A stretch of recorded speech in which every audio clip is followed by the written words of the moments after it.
My name is Maggie. I am the founder of Nova Chief of Staff. We are really the world-class leading, industry-leading destination for Chief of Staff development. We have a course that I created a couple years ago now that is essentially a Chief of Staff certification course. We teach it live, in person. We have tons of students online. I think we're around 1,200 students across 35 countries and over 1,000 companies represented in Nova's course. I will chat through a little bit more of that towards the end of the call. My path into what I'm doing now as the founder of this company, Nova Chief of Staff, I was a people leader for 20 years. I've been in corporate environments for, at least 10 years between Nordstrom and T-Mobile. And eventually I found myself in a chief of staff role. And I finally felt like this chief of staff role was the combination of all the things I loved about my past roles. And I just felt right at home in this chief of staff position. I essentially built a team of 7 or 8 folks on my chief of staff team, supporting this business leader who was running I think it was a $14 billion business and about 5,000 employees. I was his first chief of staff and I had never been one. But I was privileged to be able to build out my own role, figure out exactly what it looks like, build all the systems, tools, processes, templates to support my position.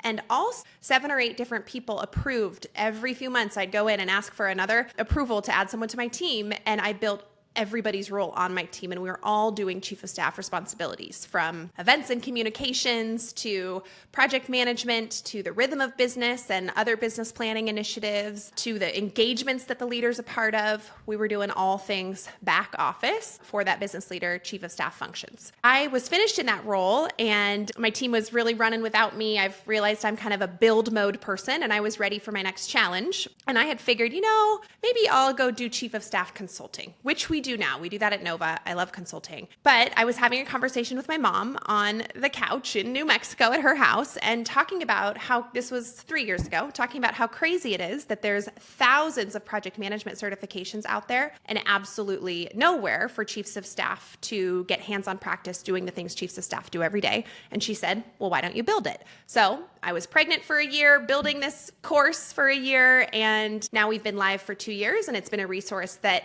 tons of people, including a lot of executive assistants, are really, really hungry for. So I'll dive into a little bit more of that later, but that is how I became founder of Nova Chief of Staff. All right, first of all, I have henna on my hand. If you're wondering what that is, my friend is Indian and she had a party this weekend and begged me to put henna on, and it's beautiful, but I'm distracted by it, so you probably are like, what is that? Wanted to share my henna. I'm gonna now dive into essentially all things chief of staff. I'm gonna talk about my definition of the chief of staff role. I'm gonna talk about how the chief of staff role varies, how it compares to other roles in the C-suite, how it compares to the EA role. I'm going to talk about what makes a great chief of staff, and I'm going to talk about some of the ways that executive assistants can level up in their current jobs right now without necessarily having to take on 2 jobs at once, because I absolutely don't recommend that. And then we'll leave plenty of time for questions. So again, feel free to pop things into the chat as they come up.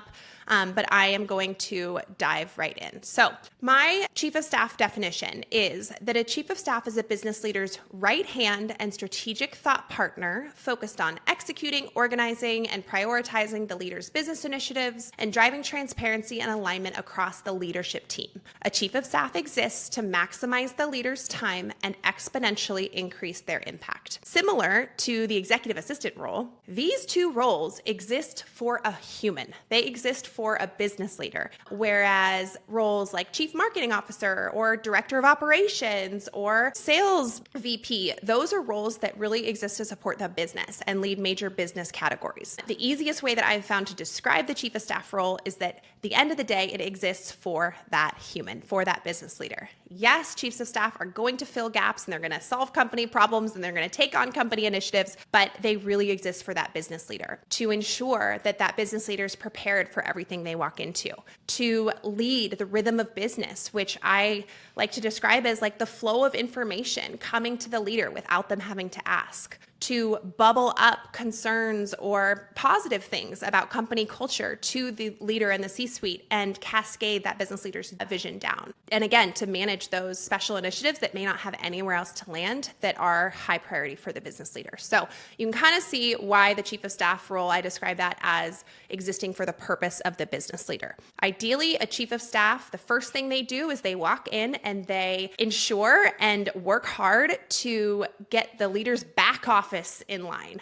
So what are all the things that touch the leader in terms of systems, process, organization, preparedness, visibility tools? And let's make sure that there's good processes, good systems, good templates, all the things that the right people are in the right places, that the right meetings are happening to allow for strategic impact down the road. So I often talk about how chiefs of staff, before they do anything else, they need to get their back office in line. How do they do that? They need to document current state. What's the current state of the rhythm of business? All the meetings that are happening. When are we looking back? When are we looking future? When are we looking down today at initiatives happening right now? The chief of staff should be very in the loop, if not leading every single component of the rhythm of business, also called kind of business planning. So I'm kind of diving in here and there to more specifics, but I want to be sure to give as many examples as possible. So that is my expanded definition of the chief of staff role. Now, I get asked a lot around kind of the structure of the chief of staff role. Just today on a new student call with Nova, I was asked, does the chief of staff role only exist at the CEO level, or is there chiefs of staff like throughout a business? Are they in every industry? Like, where do we find chiefs of staff? The answer is yes and yes and yes. So chiefs of staff do exist at the CEO level. They can exist at the VP level. They can exist at the director level. However, you could walk into a company that has like a chief of staff model throughout its whole organization, and you go into a company that's just like that company, a very similar one, and they may never have heard of the chief of staff role. It doesn't mean they don't use it. It could be that folks are operating as a chief of staff under a different title. It could be that the chief of staff title is reserved for CEO. Often the chief of staff work is happening, and it's up to us to figure out where is it happening, what's the title, who's the person. A bit of a trick that I share to identify, like, okay, we don't have chief of staff titles at our company, so who's the one doing chief of staff work? I like to say, all right, let's say that you are an EA in the C-suite, and you're constantly needing slides or material from your leader's direct reports. Who's the person sending that material to you? If it's not the EA and it's not the leader, who's the person? Is it the biz ops person? Is it a business planning manager? Who is the person who is kind of that right hand to the business leader that might be putting the decks together for them, that might be doing the storytelling, that's making sure all the deadlines and all the things that the business partners need all the time are completed? Often that's the chief of staff role under a different title. It could also be the person who put the all hands deck together and they're advancing the slides at the all hands meeting. If it's not the EA and it's not the business leader, it's probably someone doing some chief of staff work. So I share that because some of you in the chat are talking about, what could I move into eventually? Or how do I figure out this transition? It's really helpful to be able to identify chief of staff work. Another thing we can't control is sometimes chief of staff roles are reserved for post-MBA or post-consulting experience or 10 years of experience in a strategic XYZ role. We can't control that. And if that's the case at your company, okay, what other roles exist maybe for a lower level leader, like a director or a VP, that are very similar to the chief of staff role, maybe under a different title? So helpful to try to identify that. I also have a blog, and I will put this in our end of meeting notes, like that I send out to all of you, or that I have Anna send out, that includes a link to Nova's most popular blog. You can find it on novachiefofstaff.com/blog. It's featured number 1. It's called The Many Titles of a Chief of Staff. And it's really helpful to start thinking about, where's chief of staff work happening? And also, if I were to move into the chief of staff role and my company doesn't necessarily use that title, which title would be most applicable to me, most likely for my company to adopt, most relevant based on my experience and my tenure? We've got like 30 plus titles listed in this blog with kind of a structure for how you can potentially choose your title. All right, so the chief of staff role varies greatly. We've talked about how the structure could vary. It could be reserved for C-suite. It could be throughout an organization. It also really varies based on the seniority level of the chief of staff role. So the chief of staff role can exist at a manager level, at a director level, at a VP level, at an executive level. There's a lot of variety in chief of staff roles. There are some more complex leveling frameworks out there that say, if you're doing exactly these things, then you are exactly this type of chief of staff. I do not find that those come true at all in real day-to-day application because there's so much variety and just difference in companies in how they title and how they level. So it's never going to be quite the same. The way that I think about the levels of a chief of staff is kind of in three buckets. There's the general chief of staff responsibilities, all the things I said a few minutes ago when I was talking about the definition of a chief of staff. And I'll just remind: business planning, business preparation, the rhythm of business, executive project management, executive prioritization, leader engagements, company culture, events, communications. It goes on and on and on. That's just like really foundational chief of staff work. Now, what varies is the more senior you are and the more of a background you have in leading teams and leading cross-collaborative teams and influential leadership, and the more experience you have in the specific industry, you may move into more senior, or you may find yourself in a more senior chief of staff role. So the second kind of level that I talk about chief of staff work is those who are leading major projects cross-functionally in your company. Let's say that your business, your company is prioritizing a return to office initiative across your company, and they pull the chiefs of staff for all of the C-suite kind of categories of business together. And those are the people who are leading this return to office initiative. That might be something that like a more senior chief of staff does. The levels can vary greatly. Now, another sign of a very senior chief of staff, in addition to, maybe they're an executive or a director level or a VP level, would be that they are acting as proxy and advisor to the business leader. That's not all chiefs of staff. Not all chiefs of staff have the specific niche business background to act as advisor to a CEO, for example, but some do. And some can still act as an advisor on certain categories, on certain things, like let's say culture, or maybe they have a specialty in sales strategy or whatever it might be. There's an element of acting as advisor and proxy to the business leader and really being that truth teller. And the more senior chiefs of staff are often advisor proxy. I like to describe the chief of staff role as having the core being the same across every chief of staff role, but the day-to-day is very different. The core purpose, again, is to be that leader's right hand in a strategic way, managing the multiple initiatives, leading the rhythm of business, aligning the executive team, increasing that leader's impact, okay? That's what we teach in Nova's course. We teach the core purpose of the chief of staff role, which is the same everywhere. But the day-to-day can be completely different. And my favorite example of this is my friend Jared, who is the chief of staff to the Texas Longhorn football team's head coach. And I did a site visit with them. I came down, he took me to a game, he gave me a facilities tour, and we talked for hours about the chief of staff role. And then Jared went through Nova's course. And him and I spoke at length about how it's really fascinating that the core purpose of a corporate chief of staff and a sports chief of staff is really the same, but the day-to-day is different. So his day-to-day is game day. It's police detail. It's, food and beverage for the team. It's even taking stats on game day. It's facilities management. He's filling gaps. He's leaning in where needed, depending on the goals of the business. But then when we really talk about it, his core purpose is absolutely the same. That head coach needs to be prepared for everything they walk into. The executive team, the staff, the coaching, the staff needs to be aligned and have visibility into that business leader, coach, their priorities, and so on and so on and so on. The core purpose is the same, but the day-to-day can be very different, which is why the chief of staff role in Nova's course as well is very much industry agnostic, because the core purpose of the role, the foundation of the role, is the same everywhere. Now, the chief of staff role is fun because you can really lean into your strengths. You can lean into your strengths based on what the business needs, based on the opportunities of your business leader. Titles can vary greatly, as I've mentioned. Tasks can vary greatly. The seniority can vary greatly.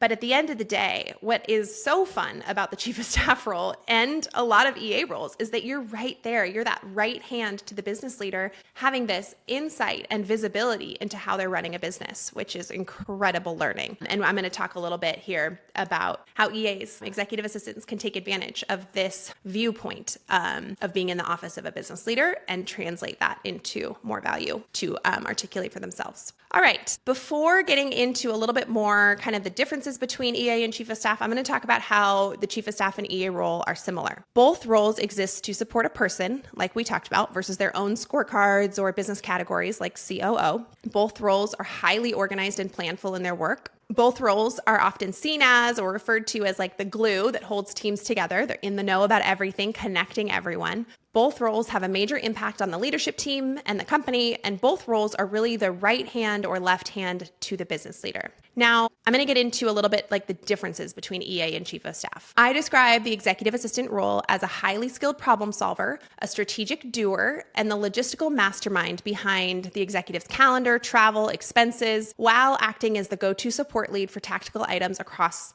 often the whole executive team, sometimes a bigger organization. Now, a chief of staff almost never is going to hold the core responsibilities of an EA: calendar, inbox, travel, expense, and logistics. Those are really tried and true EA responsibilities. But often, a great executive assistant, just like anybody who's strong in any role, is going to reach and step into projects that have maybe bigger strategy involved, or they're solving a company problem or more responsibility. So while there can be some crossover, these two roles really are different in kind of the lens of the day-to-day. While EAs can approach their work, and many do very strategically, the day-to-day is much more tactical. Chiefs of staff, they have to be able to be tactical, but they're zooming in and out between strategic, 10,000 foot view, tactical, got to get things done, got to provide visibility, got to document a lot. So hopefully that's helpful in describing kind of the EA versus chief of staff dynamic. All right, I'm going to pop over to the comments real quick and see how we're looking. Looks like we're good. So who would make a great chief of staff? I've got a long list here, and I'm guessing some of you on the call are going to be like, okay, cool, this is me. That's why I'm on this call. I'm here to learn, and this describes me.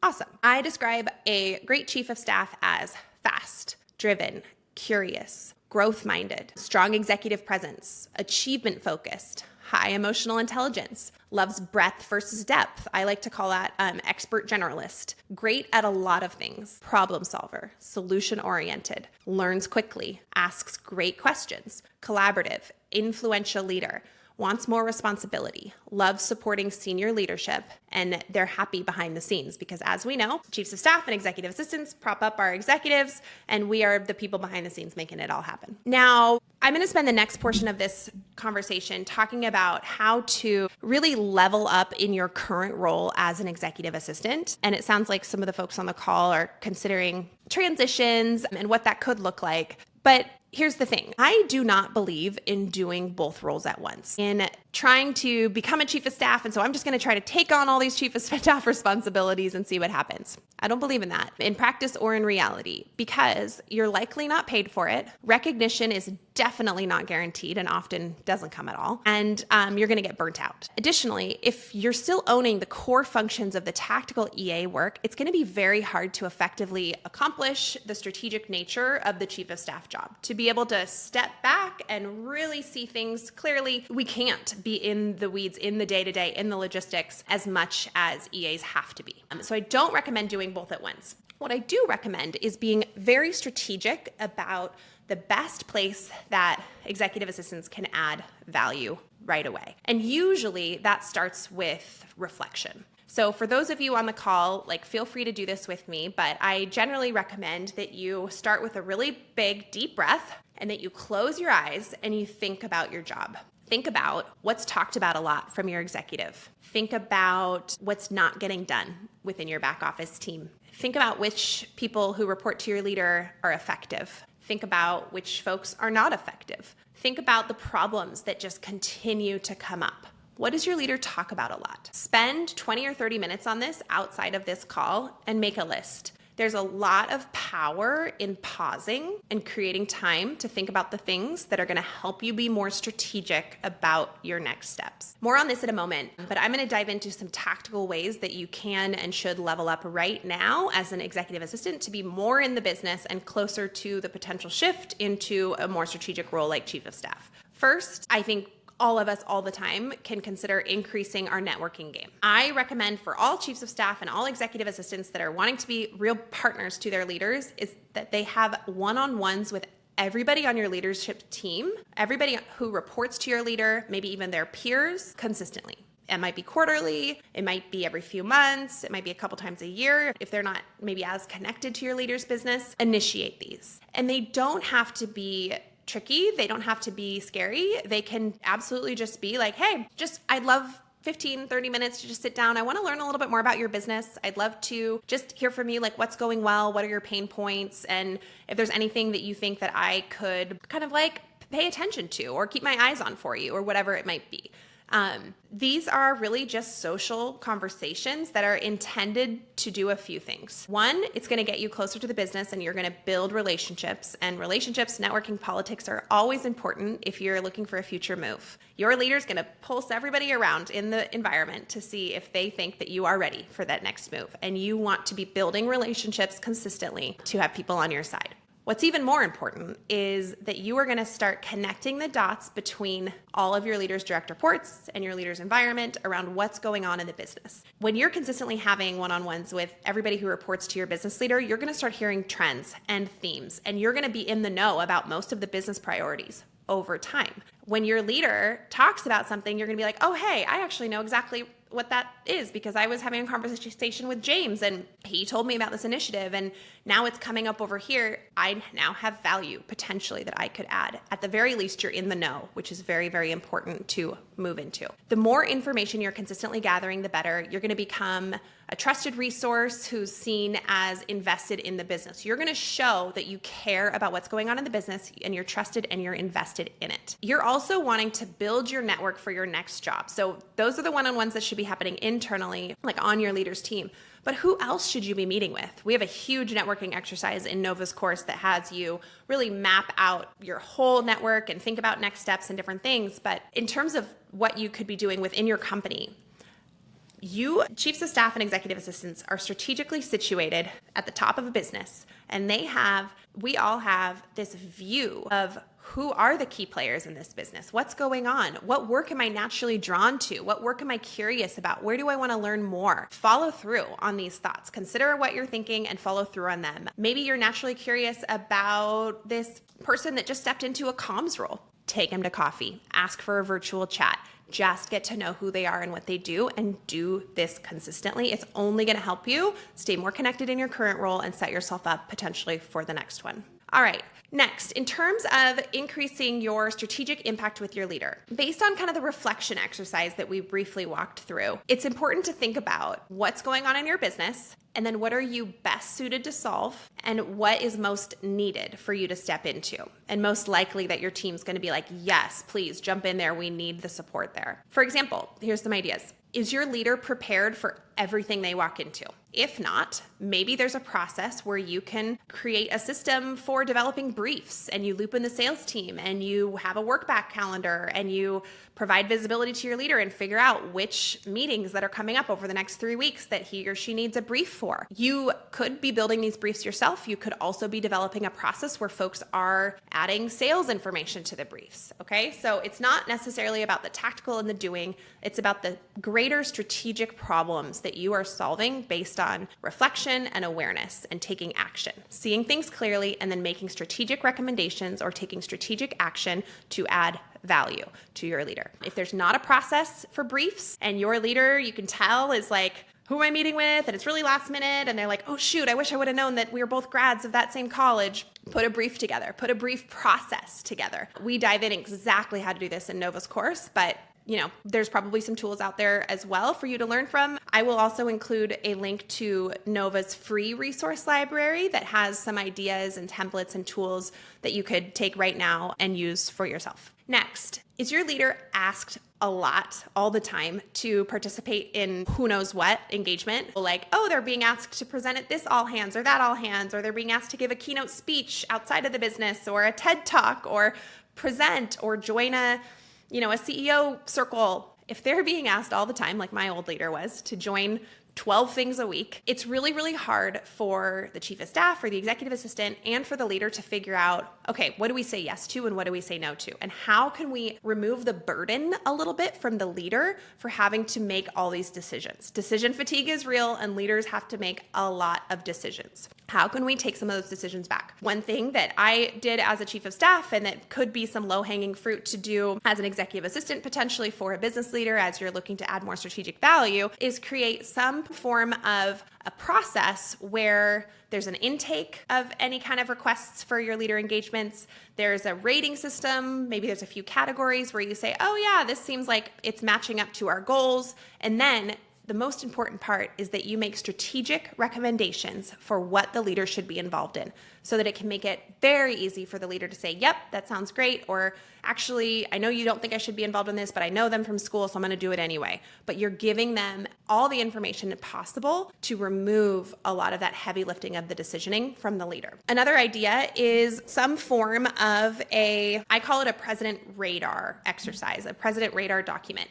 This would be great for anybody to lead. If you have a business leader who has tons of awesome ideas all the time, like this idea, this idea, this idea, I call it idea whiplash, where the direct reports and you and your team are like, okay, where are we supposed to focus? Because you've got a million ideas and we don't know what to follow here. What I usually recommend in this case is to become their executive project manager and organize, prioritize, and follow up on all of their strategic initiatives. The thing is, we want these business leaders to stay in this visionary space. That's why they are CEOs and business leaders. They are intentionally those visionaries kind of at the helm. What a great chief of staff does, and if this is something that feels like low-hanging fruit for you as an EA that's looking to add more strategic value, would be to be the place and be the person for all of those ideas to land. Let them stay in that visionary space, but ensure that you are documenting, prioritizing, adding as much detail as possible, and being a mirror to the business leader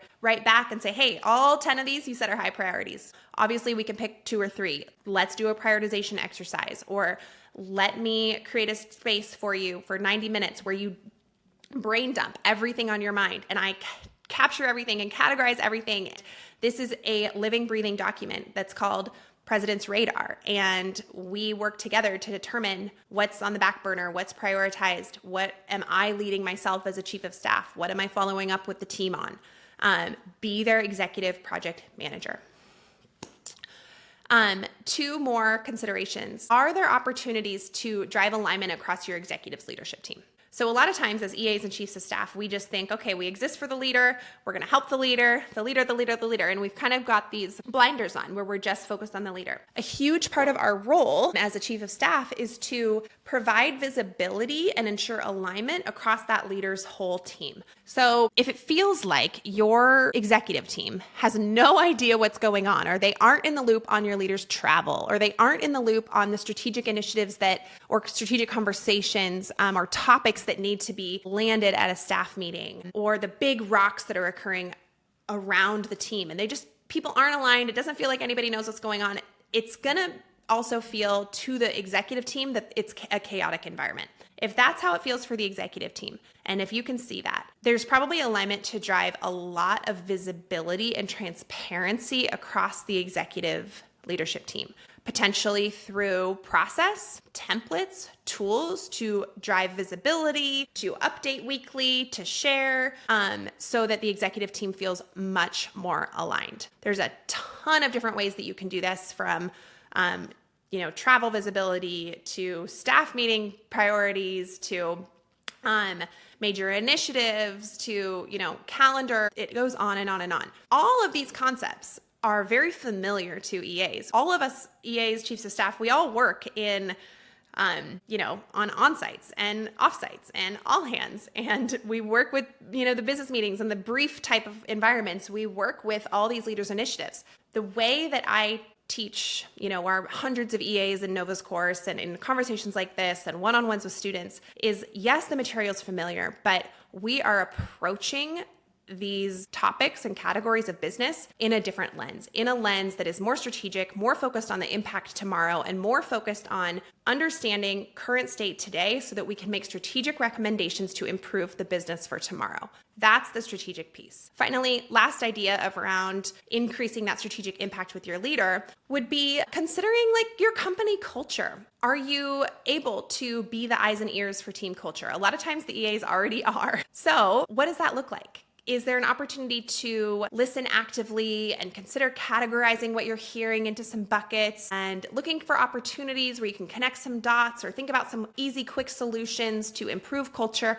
And then how do you present that to your leader? How do you present that to your executive team and articulate, here's what I learned and here's what I recommend based on our goals as a company and our goals in, having a great employee culture. And oh, by the way, I have the solutions and I'd love to go implement them. Maybe it's an employee newsletter. Maybe it's first we need to do an employee survey outside of our normal surveys. These are all things that can be done. And a lot of times I think we just think that someone else does it or there's already a survey system in our company. And no, teams everywhere in senior environments, in established business environments, they're finding scrappy solutions based on staying close to the business and recommending, testing and learning and trying different ways to do things all the time.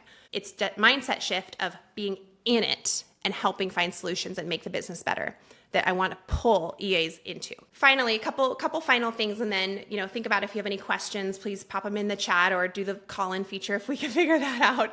Be present and speak up more as executive assistants. Historically, executive assistants haven't had necessarily the same career path or development conversations as other roles. And that's a huge reason why with over 1,200 students in Nova's course, over half of them are executive assistants. And many of the executive assistants in our course, they love being an EA. They actually don't want to be a chief of staff, not necessarily. They just want to add more value and be developed in their current role and think about how to act more strategically and support their business leader better. What you can do right now is be more present and speak up more. What meetings can you join? Ask. Hey, can I sit in on this? You don't have to think about, I'm going to be a voice and I need to think about what I'm going to say. First step, join the meetings. Second, speak up more. You also don't have to speak up more in this environment where there's 13 executives. It's fine. You can still absorb and listen in those environments, but I want you to be there.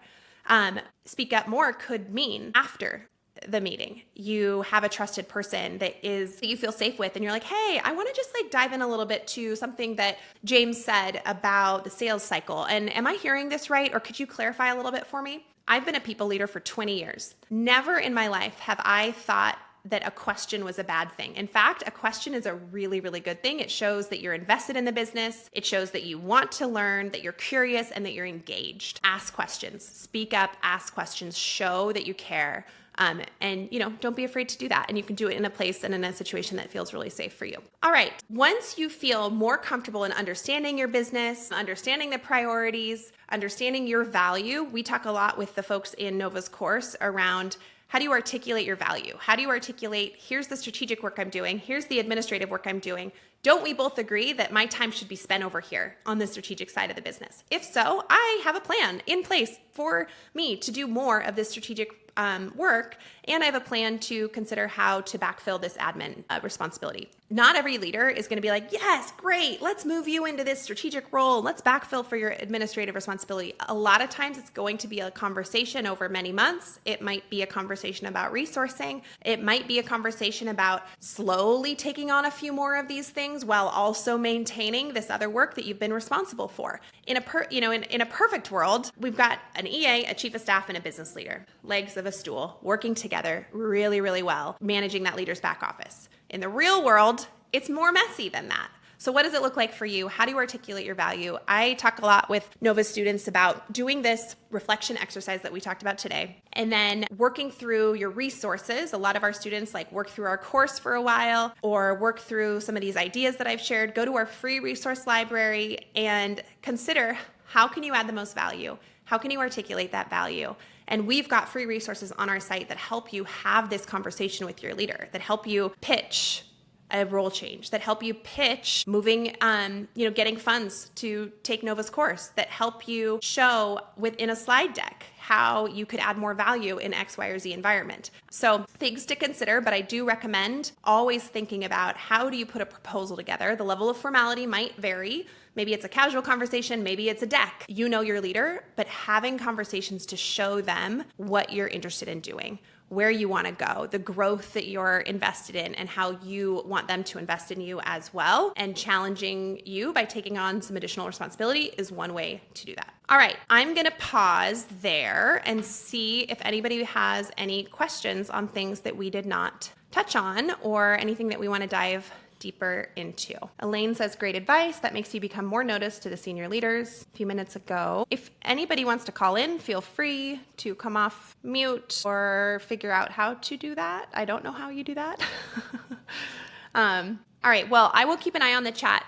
I'm going to pop in a link here, a little bit more about Nova's course. I just popped in a link. Nova's course is usually $1,850 to enroll. We are running a once a year summer sale right now, which gives you $350 off. So if that's interesting to you, I have a link in the chat, and I'll put the coupon code in there too because the link didn't hyperlink, but wanted to send this along. Before anybody enrolls, I always recommend that the first thing you do is that you visit our website and you look up our syllabus. I'm going to put that in the chat here. If the things in our course look like they'd be beneficial to you, like at least half of them look beneficial to you, that's usually the point at which I say you should enroll. The biggest thing we hear from our course graduates is that we have given them the confidence and validation that they can do the job they're after, even if that means leveling up in their own job. So if that sounds interesting to you, please join us. I'd love to meet you in Nova's course. And again, we have around 1,200 students in our course. Half of them are executive assistants and half of them are tenured and existing chiefs of staff. We're really the only place and people at scale doing any kind of an online chief of staff certification, and our reviews are out there and you can definitely go find those. All right, a few comments coming in.